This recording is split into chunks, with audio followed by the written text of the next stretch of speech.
Hello. So I have tasked myself with replacing this wear strip on my Yoho BustR snow shovel because I really like this thing. It's the best one that I've used.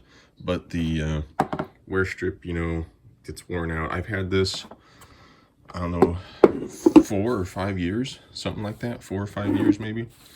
And the problem that I am having is that the instructions on their website say to use a 3/16 drill bit and just drill through the backside on these rivets.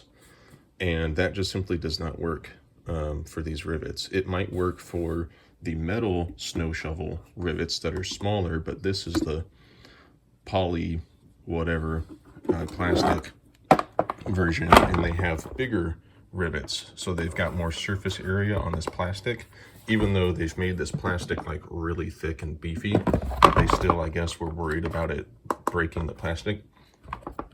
So the reason why it doesn't really work for this plastic version with the bigger rivets is that these are not very tight. So as soon as you start trying to drill these out from the back or whatnot, it just starts spinning. And this one, I made the mistake of letting it spin for too long, and it ended up melting through the plastic. The rivet head just went right through it because of all the friction that it was creating. And I tried again over on this one, trying to be more careful, and it still wore through a bit, and I stopped. Had to figure out a different method, and this is the method that I have come up with. I've done it a few times now. So what I do is I've been taking the Dremel tool with the little cutting thing on it and start cutting one direction, and you'll see I've got these little this one got these little lines that you end up kind of like collateral damage on the wear strip. So I cut through most of this rounded part of the, like the smash down part of the rivet. Once I get through that mostly, I turn it 90 degrees and cut again across it. So now I've got 4 sides, turn it 45 degrees again, and then smack it with a screwdriver.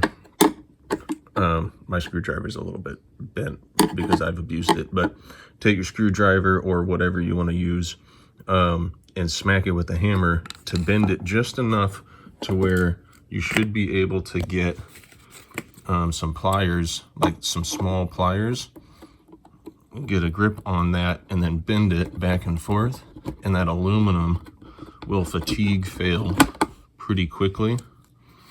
And that little bit is like all you need. You do that like 3 times, and then the 4th one you should be able to pull it out, even though there's like the 4th one still on there. That, at least that's been my experience. Back to the next part.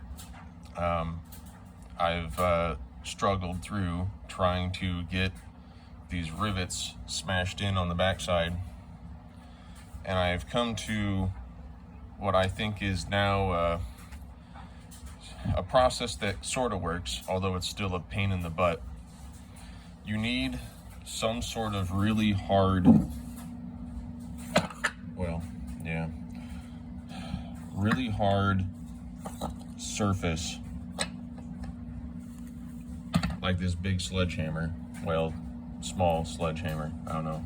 You need that on the back, or else sort of the top of this, so that they don't break like that, because I was using that little washer and the washer bent, and it ended up letting it break it was breaking the rivet as I was trying to hammer it in. So you need some sort of hard surface as a backer, because you have to beat the crap out of these rivets to get them to smash down. So it's a little bit more tricky with these backside ones along here, because they're so close to that ridge. That ridge keeps you from being able to really easily and conveniently get this in place. Basically, I start out, I put, rivet in there, 3/8 center punch, beat the crap out of it with your hammer. Doesn't have to be a ball peen hammer, but that's what I have on hand right now.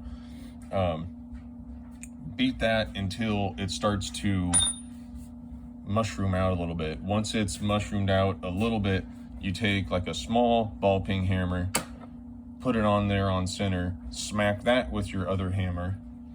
That gets it mostly flat, but not perfectly flat. Then you need something else, and this is just something I have on hand. Some sort of mostly flat cylinder that you can put on there, smack it some more with the hammer, and it will get it somewhat flat. So you can kind of see I'm getting some of these mostly flat, but they're not perfect. Trying to just smack this straight with the hammer, you end up smacking the wear plate and bending it a little bit. Like here, you can see where it kind of bowed it. It bowed because I was beating on not only the rivet, but on the wear plate. So that is the process that I am currently trying to use, even though it's a pain in the butt. Trying to balance all of this stuff with only two hands. So for comparison, this is what it looks like after only the center punch. Where I put that? After the center punch, that's what it looks like. This is what it looks like after the ball peen hammer, and then that's what it's like after finishing it up with something more flat.